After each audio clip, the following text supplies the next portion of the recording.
What would you do in each of the following situations? Number one, in the hospital elevator, you overhear two physicians talking about a patient's medical condition.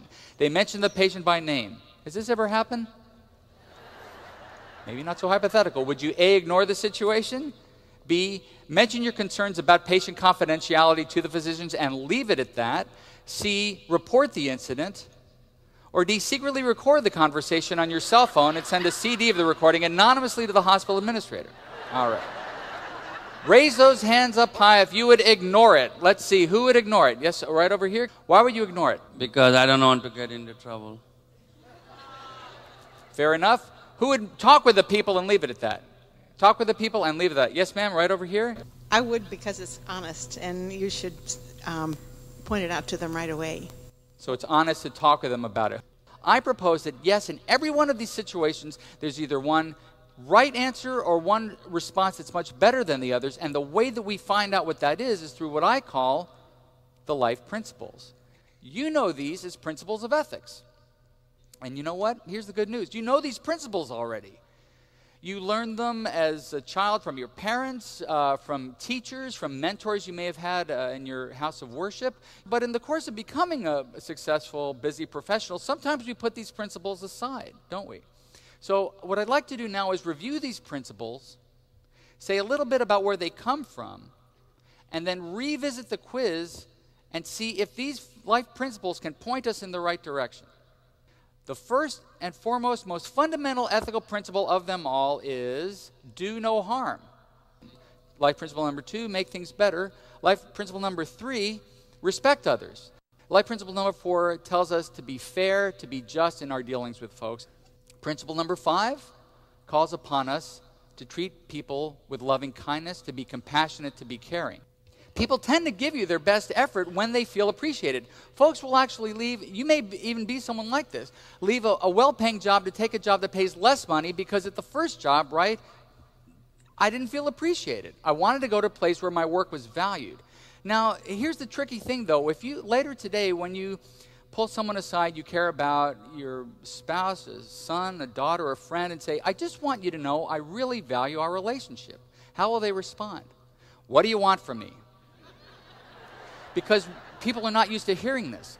At what social occasion are you most likely to let someone know how much you value them, how much they mean to you, how much you care about them? At the person's funeral. How much good does that do? Shouldn't the funeral be held the day before the person dies?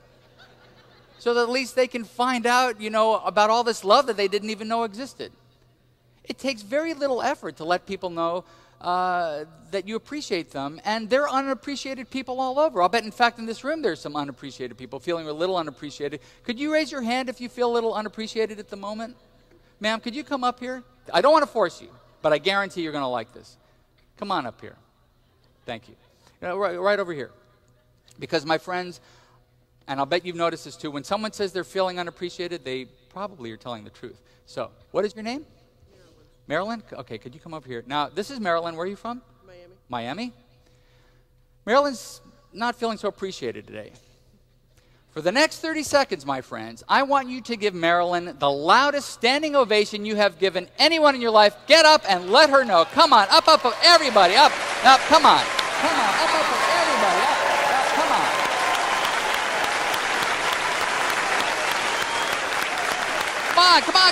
Come on. Marilyn.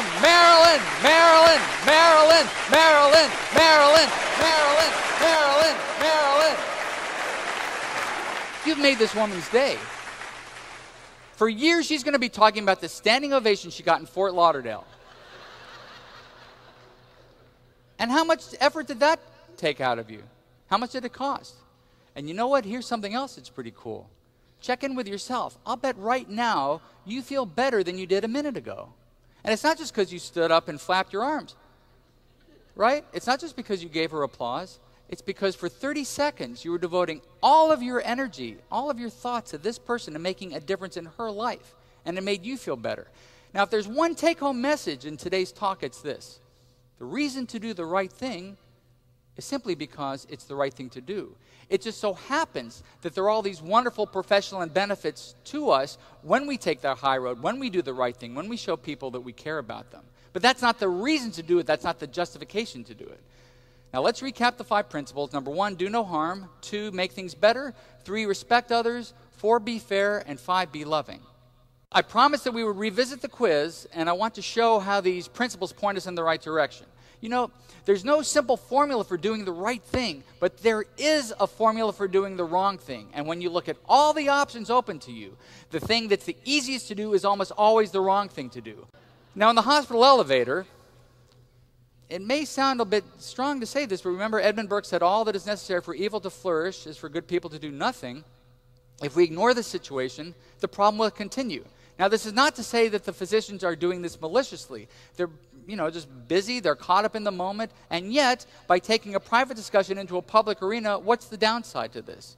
They risk not only violating patient confidentiality, but perhaps alarming family members who are there with somebody else and might overhear this and become unduly worried. So ignoring the situation is the easy thing to do, but it's not the right thing to do because it fails to honor the relevant life principles. And reporting the incident, at least if this is the first infraction, seems a bit harsh, doesn't it? Remember we said the punishment should fit the crime, to be fair, to be just. So C is too hard, it's too wrong in the other direction.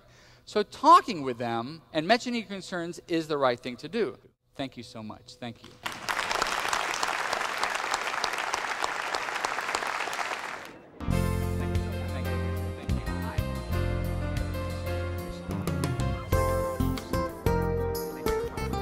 I liked the interaction, I liked his message, and it was just a wonderful presentation. It was excellent. I think he's great. The response of the crowd was tremendous, and you could just feel it. I think he's very, very refreshing and humorous and engaging, and I think everybody really enjoyed it. Excellent speaker. I thought it was spectacular, very impressive, especially in the time we live in. I do team building in my organization, and I also teach a class on communication, and it'll be perfect for me. All of the things he talked about are good. Yeah.